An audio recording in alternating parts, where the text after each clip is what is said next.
Hello, I'm Dr. Randy Martin. I want to welcome you to this exciting roundtable we're going to have. You know, there are dramatic developments in mitral and tricuspid valve diagnosis and surgery. So here at EX 2017, we've assembled a fabulous, outstanding panel to discuss these developments. So let me introduce the panel. To my right is Professor Michael Borger. Michael, good to see you, head of cardiac surgery at Leipzig. Thank you, Randy. Good. Nice to be here. Good to have you here. David Adams, my friend from New York. David, you're chairman of the Department of Cardiothoracic Surgery at the Icahn School of Medicine at Mount Sinai, right? Wow, that was a mouthful. That's a You did lot. That's a well. lot. I got it all out. That's it. To my left is Vinny Bapat. I should call you. Do I call you doctor or professor? Since you've changed now, you're in the United States, so you're now doctor. It's Mr. Mister. Okay. My badge still said United Kingdom. So Vinny is the assistant professor of surgery at Columbia University Medical Center. Michael, you know something about that, don't you? A lot. a lot. And then Professor Ottavio Alfieri. Professor is not only a professor, but chairman of cardiac surgery and the director of cardiothoracic and vascular surgery in Milan. Glad to have you University here. of San Raffaele di Milano. Good. Glad to have you here. So we're going to be talking about two topics. The first topic we're going to talk about is really where are we with the current surgical therapies of mitral and tricuspid disease. So let me ask the first question. New developments in guidelines, both in Europe and the United States. You think these developments are where we stand today, that patients are being, with either primary or secondary MR, are being referred to you in a timely fashion? So, and the referral patterns know what needs to be done? What do you think, Michael? Do you see this? Yeah, I certainly, we've all seen a trend towards earlier referrals in the patient disease process, more patients with asymptomatic disease with repairable pathologies. And I've seen this across in the United States and in Germany. I still think there's still room for improvement, particularly in some of the countries where the message has not gotten out as much as it has in the United States and Germany. And you still see the odd patient being referred too late, but I think referring physicians have gotten the message. David, what do you think in New York?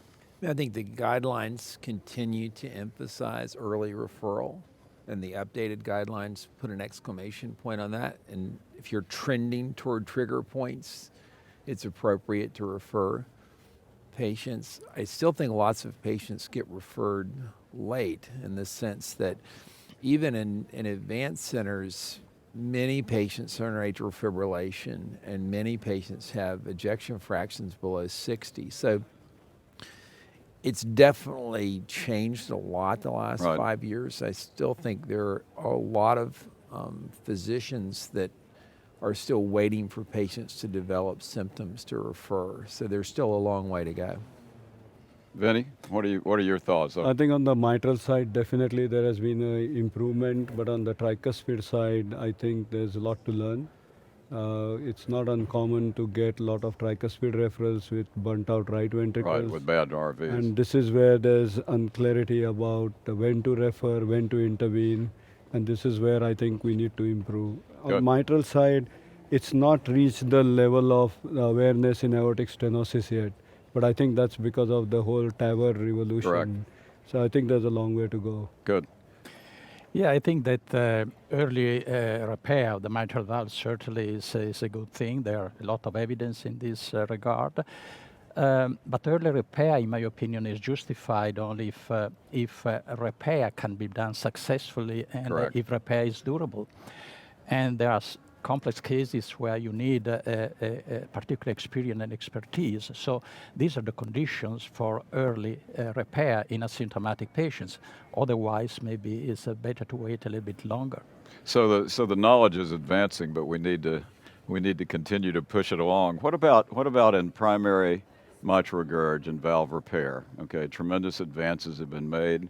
I think undoubtedly we could talk about the respect versus resect and the chordal therapies, but what about in the arena of annuloplasty, rings versus bands, radiopacity, if you're thinking about transcatheters down the line, the shape of those, do they need to be circular? Where do we stand with the whole annuloplasty arena?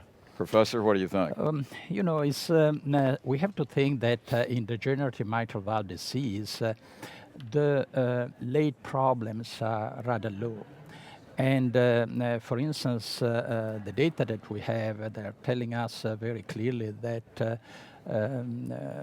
significant mitral regurgitation occurs in about 10% of the patient in 20 years. So the rate of redo situation is rather low. So I don't think that radiopacity and complete ring should be in a degenerative mitral disease a primary concern. And as a matter of fact, we use flexible ring there and incomplete rings. Okay. David, your thoughts? Because I know your approach has changed a little bit over the years, hasn't it? I mean, I think annuloplasty is part of a repair strategy. So as you evolve toward leaving more tissue, that takes you sometimes to different types of annuloplasty concepts. So we're using, for instance, much more bands right now than rings than we have in the past. We are also sensitive about stenosis with small rings, or functional stenosis, I should say. So if there are certain patients that we really try not to put a complete ring in if we can help it. So there's I think the paradigm shift, at least for us, has been based on increasing awareness and knowledge and publications in the literature from others describing certain complications with annuloplasty systems. So that's one thing. I agree with Octavio completely. The valve-in-valve discussion, which is everywhere, is actually not going to be very common in degenerative disease. And the 10% failure rate that he mentioned is actually data from 10 and 15 years ago. I think we're much more sophisticated now in our sort of thought process about the depth of closure and not over-resecting tissue. So my prediction is that the reoperation or reintervention rate would be even lower in the future. Michael? It's interesting that David said that about switching more towards a band than a ring. And I presented yesterday's data from our center from Thilo Noack, one of my colleagues, who's done 4D TEE on patients before and after surgery and normal controls compared to FMR and DMR patients.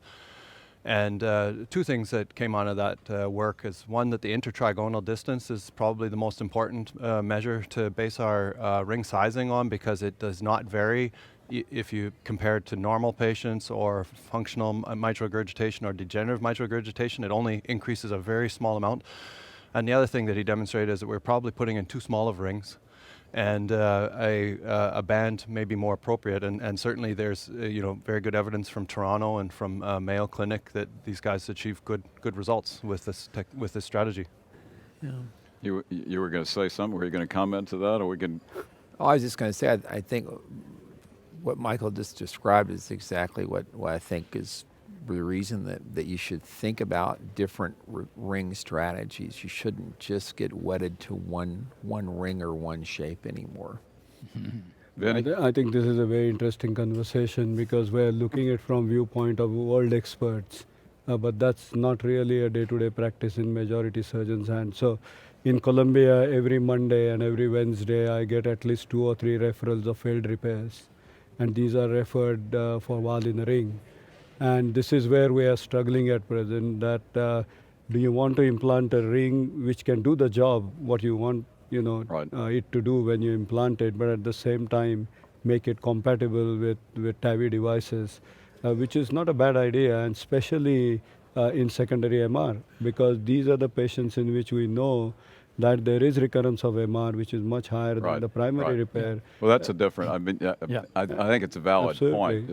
So he's saying that it does make a difference if you're thinking about primary, MR, DMR, and the ring or band selection. Yeah, the issue with secondary MR failure, which will be much higher, it will not be 50%, but it will be, let's say, 20 or 25% lifetime for patients, is that the rings are small. So I'm not sure whether it's radio opaque or not. You're not going to, at this point, we don't have technology for Does the shape TMVR inside a size 26 ring. and the shape of it that it has to assume, if you're saying that you might be, unjustifiably putting in more valve and rings, does the shape of the annuloplasty device, is that important? I don't think the original shape matters really. What matters is can it become circular later? Okay. And that's what really matters. And most of these procedures are done transeptally now in these patients. And I completely agree with David. I think if people are going to use 26, 28 rings, but if they can accommodate a 26 size valve, then why not? That's equal to a 29 size surgical valve. So let's shift gears. Well, let's Excuse me, just go ahead. finish the discussion because this is interesting. You're talking about a Sapien 3 then, and Correct. that small ring. Yeah, so you're talking about an off-label use of a TAVR inside the ring. It's valve-in-valve mitral is on label now. It's On been label now. approved. And the only reason I think the mitral ring may not be approved is because we have got 26 different types of rings doing the same job.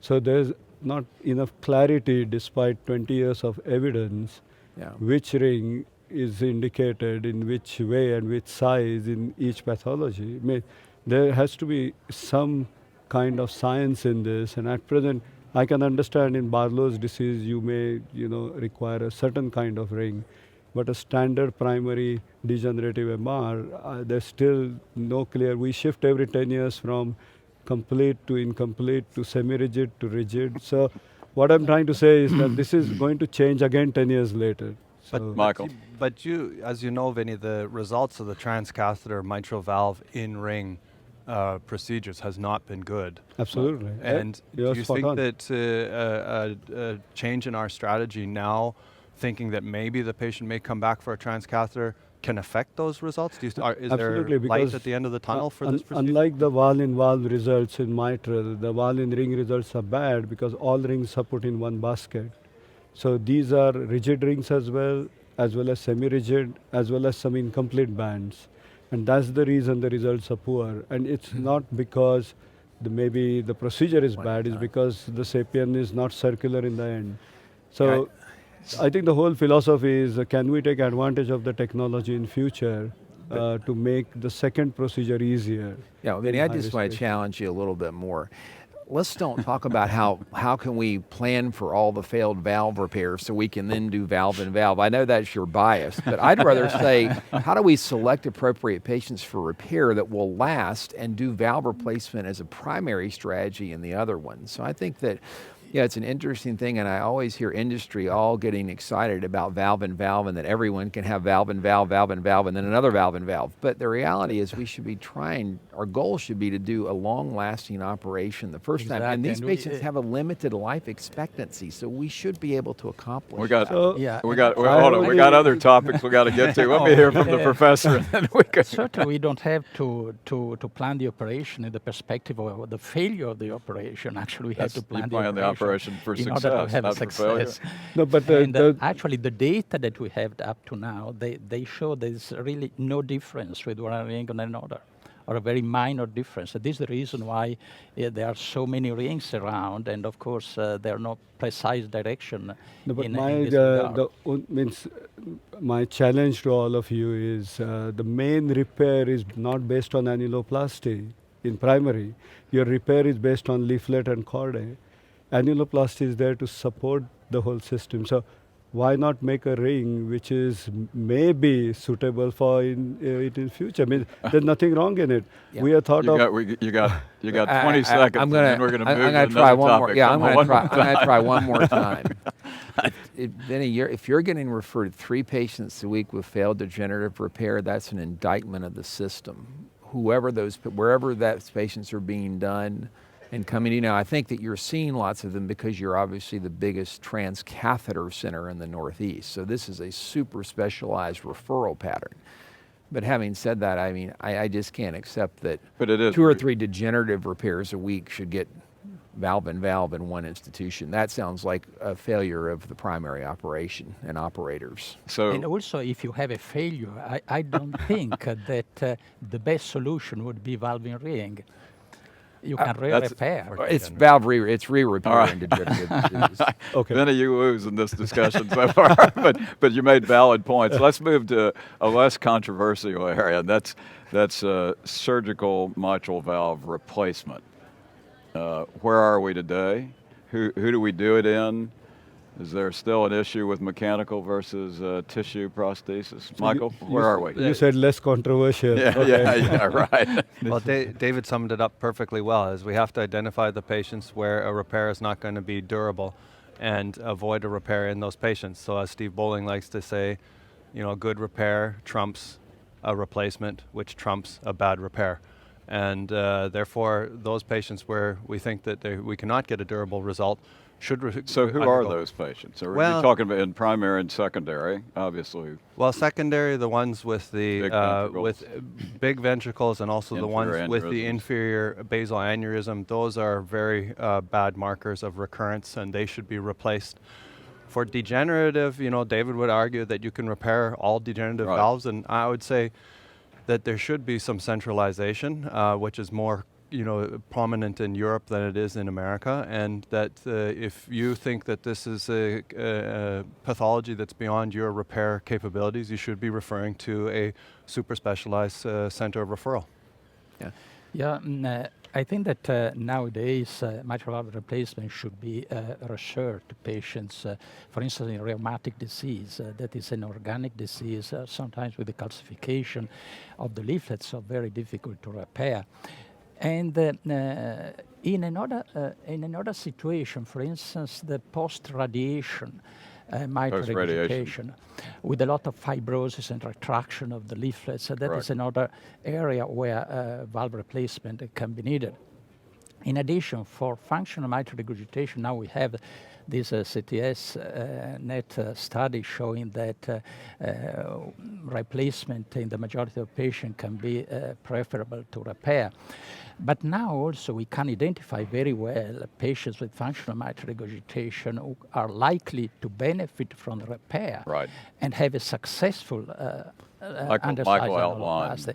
And of those once we factors. identify those, I think that repair should be done in those cases, because it's been very well shown that reverse remodeling is better with repair than replacement.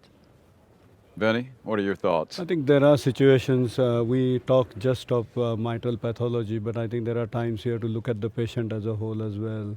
In an elderly patient, at times, in inexperienced hands, quicker operation is better than a longer complex repair, which fails, and then the surgeon has to Go back on, replace. Sure. So there's sometimes you have to, if it's a double valve procedure or double valve procedure with grafts, and I think if you are unsure whether you can do a good repair or it's a complex pathology, I think it's fair to replace the valve. Okay, good deal. David, I agree. mitral with valve replacement. Can I hear that coming out of your mouth? Yeah. No, I think never heard all it. the points are Never good. heard I think about number one is as Michael said. First of all, the failure rate of ischemic repair in the network trial was over 50% at 2 years, which is entirely too high. And I don't believe that number. I think the number, as I said before, is closer to 20%, and experts 10, 15, 20%. So the key for all of us is figuring out which one of those 15 or 20% not to do.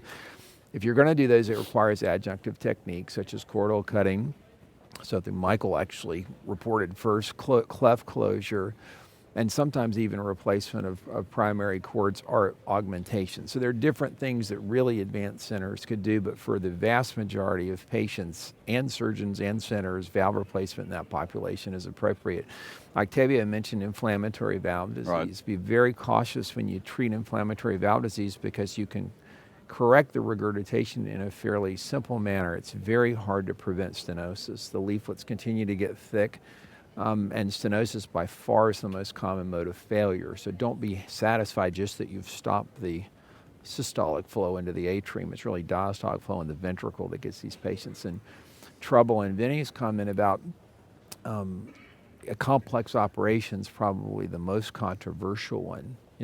Sometimes I get referred patients and the cardiologist says, this patient's 80, I just want a quick replacement. But that data actually doesn't hold true in the modern era of cardioplegia. I think that if a patient has a repairable valve and the surgeon's capable of repairing it, they should probably try it because the survival probably still going to be better.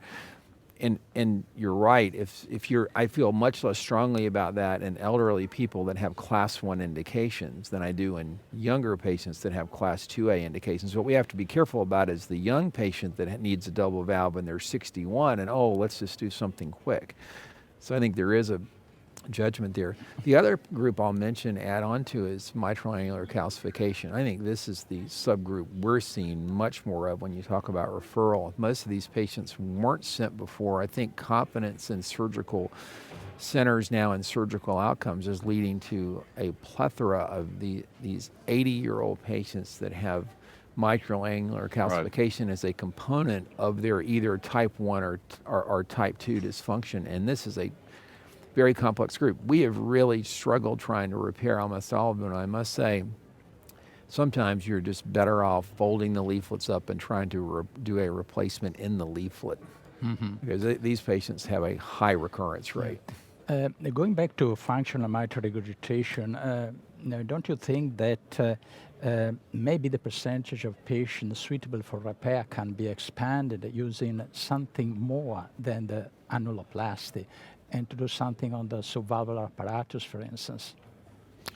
Can I comment on that? I saw recently a really promising technique is from Evaldis Gudauskas and Hermann Reichenspooner from Hamburg, and we're actually going to do a multi-center registry in Germany, hopefully a trial, where it is a sort of a take on the ring and string or the Irving Kron's procedure, but it's they've made it much more reproducible in that you put a heavy Gore-Tex suture through both papillary muscles, then through the annulus, tie the ring into place, pass it through the ring, and then under visual confirmations, you can actually see, as you're tying that Gore-Tex suture, you can see the posterior leaflet come up. Exactly. So the severe The restriction. standardization, I think, is a big problem because, for instance, there are Japanese surgeons who do, in 80% of the cases, repair in a functional mitral regurgitation, just acting the papillary muscles. And, but of course, this is not well standardized up to now. It's so much dependent on the experience and expertise of the single surgeon. Well, I think this is a standardizable procedure, but I'll have to convince you with time. But Michael, the thing is going to be, what are you doing that for? In other words, this thing I struggle with when I read papers about these techniques is it done prophylactically? In other words, would the patient have been fine without it? Or is it done because a primary cleft closure chordal cutting downsized ring wouldn't work until you lifted the papillary muscles? And so if it's going to be sort of a belts and suspenders, do it and all, and then look at recurrence rates, that one I can understand better than the sort of murky selectivity about who to do it in. It's going to be a do-it-in-all approach, and then hopefully a randomized study. First of all, a registry, and then a randomized study. But I think this is going to depend really heavily on remodeling, and which is something we can't predict at present, because if the ventricle continues to dilate, it's going to tether the... I think, and this has been one of the flaws of these different techniques of even, getting the papillary muscle higher up. Let's going down the line of controversial topics. What about the tricuspid valve? When do you do tricuspid repair? Do you do it with every mitral you're doing?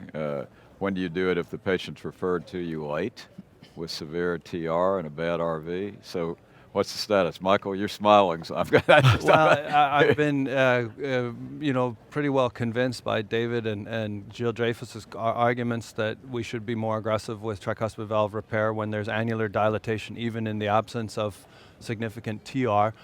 Having said that, I do all my isolated mitral valves minimally invasively, and it does add a significant amount of cardiopulmonary bypass time, and therefore on the borderline cases I'll be a little more reluctant to do it than I would be through a So sternotomy. the approach dictates that, is what you're telling me. It's a part of the decision process. If there's clear, moderate TR, or if the annulus is 45 millimeters, of course. Yeah. But if the annulus is, 39, 40 millimeters, and there's no TR, and I'm doing it through a right mini thoracotomy, I'll say, you know what, I'll leave this one alone. Vinny, and I'll come back to you. I think moderate TR and severe TR are quite accepted now, that we shouldn't leave them behind when we're operating, especially on the left side or Right. doing anything else.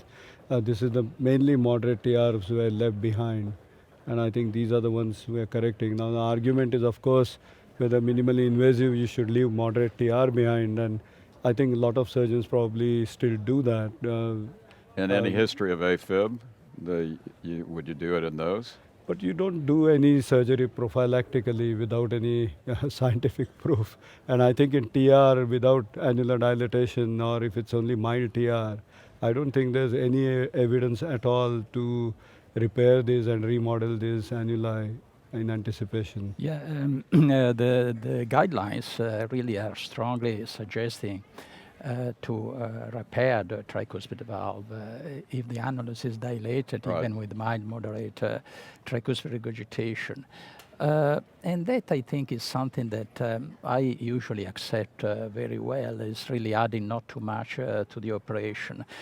There's another scenario totally different from tricuspid regurgitation, is the isolated tricuspid Right. regurgitation, which occurs late after left side valve surgery. This is a totally different scenario where the patient is extremely symptomatic, presents with ascites, fluid retention, and right ventricular failure, pulmonary hypertension. Those are really very, very tough cases. It's a totally different scenario. So I'll come back to that in a second. We're going to run out of time, but David, as Michael pointed out, your colleagues have looked at this extensively at Mount Sinai. Yeah. We adopted a very aggressive approach based on the guidelines several years ago, really addressing tricuspid dilatation as an indication for repair or an annuloplasty in addition to tricuspid dysfunction. And when we look at our experience with that, we did not see an increase in pacemaker rate, obviously not in mortality. And in fact, when we look, we were selecting patients to not get a tricuspid ring during that decade. You basically had to have a completely normal tricuspid valve in terms of dimension and function and no AF and no pulmonary hypertension. You had a normal tricuspid valve and normal right ventricle. Everyone else, based on guidelines, went into a aggressive repair strategy.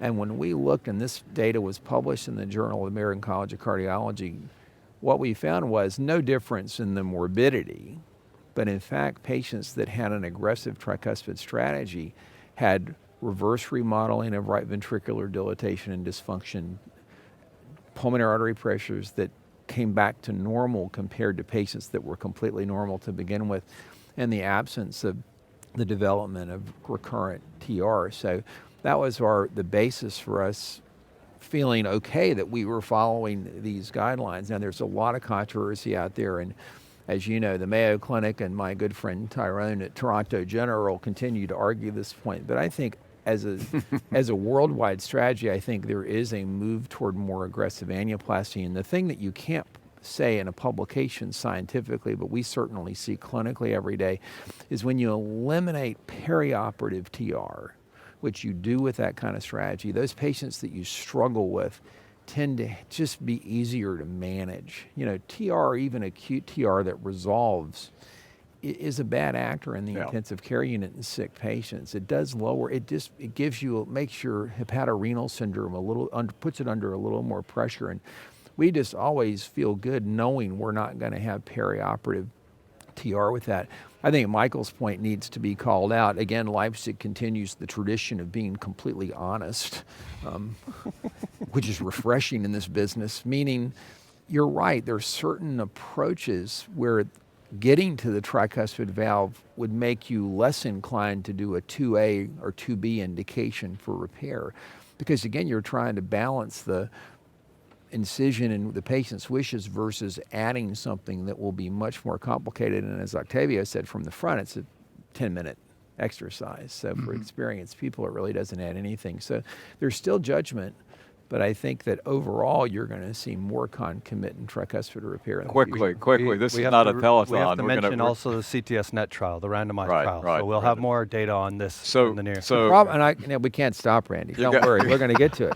Because here's the problem. because here's the problem. You say let's wait for the CTS-NET trial, but what are they randomizing in the CTS-NET trial? They're randomizing moderate TR along with angular dilatation.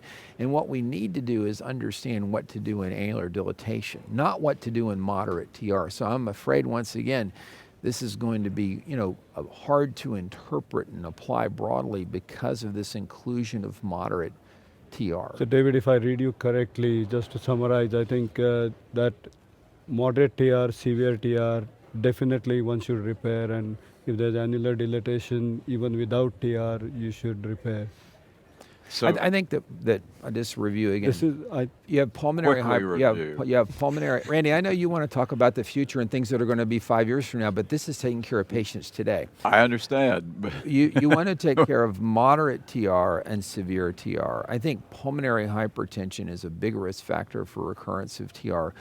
Right ventricular dysfunction, large right ventricle, or low ejection fraction, as we've seen from the different Italian groups, is another marker, including Octavio. If you have ischemic MR, be very careful, because then you should be thinking more about the tricuspid, because the recurrence will be higher. And your paper showed that beautifully a few years ago.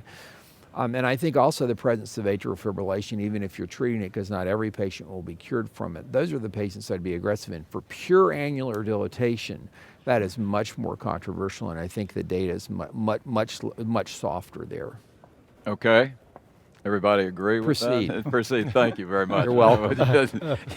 I've not heard that from you before, so that's good. so listen, we're gonna stop this section. Okay, I appreciate the thoughts, the controversy, because there is a lot of controversy. Well, we in didn't this. cover one thing, Randy. We have to cover, and that was Octavia's I guess last we're not point. going to stop. So what No, was because that? we can't stop that discussion without talking for 1 minute about the timing of surgery for severe Right. chronic TR. This is very important to tell everyone listening that this is a patient population you want to be very aggressive in and not wait till they are symptomatic. So if you see one, I would recommend you try and fix one. I'm curious what my the problem. The collaborators cardiological think. community is not really referring this patient too much at the moment. Absolutely. Well, they're in This heart has to failure be- clinics. yeah, and at absolutely. the end, they send them And to the then, heart of failure course, if surgeon. there's right ventricular failure and you have pulmonary hypertension, that this can be a contraindication to surgery in those cases.